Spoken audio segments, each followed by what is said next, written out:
एक छोटे से गांव में सुलेमान नाम का एक युवा चरवाहा रहता था। वह अपने दिन बकरियों को चराते हुए और अपनी रातें आसमान के तारों को निहारते हुए बिताता था। वह अक्सर सोचता, क्या मेरी जिंदगी में भी कोई बड़ा मकसद है? एक रात उसे अजीब सपना आया। उसने देखा कि दूर किसी रेगिस्तान में एक ऊंचे टीले के नीचे चमकता हुआ खजाना दफन है। एक उजली आवाज फुसफुसाई, अगर तुम्हारे अंदर हिम्मत है तो यह खजाना तुम्हारा है।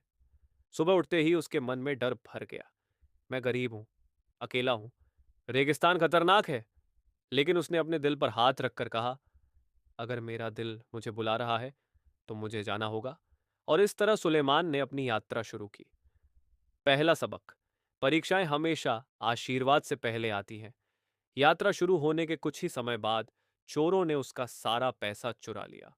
वह रोना चाहता था, हार मानना चाहता था, लेकिन उसने खुद से कहा, अगर खजाना आसान होता तो हर कोई इसे पा लेता।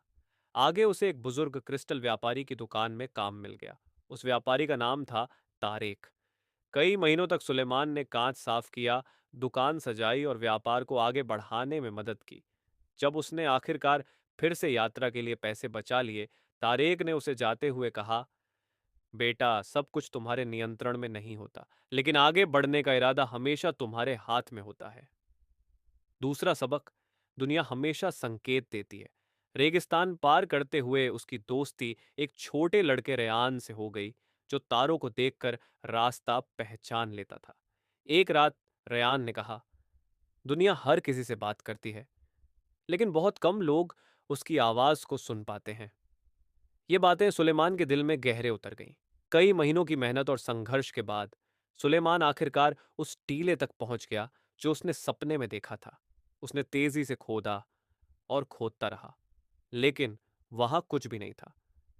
हारकर वह घुटनों के बल गिर पड़ा और रोते हुए बोला, मैं कितना मूर्ख था, सब झूठ था।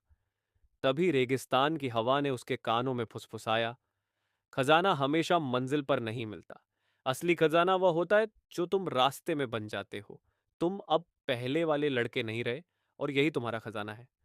जब वह अपने गांव लौटा तो उसने पाया कि जहां वह सोया करता था, उसी जगह के नीचे वास्तविक खजाना दफन था। लेकिन अब वह बदल चुका था। वह अपने भाग्य के योग्य बन चुका था।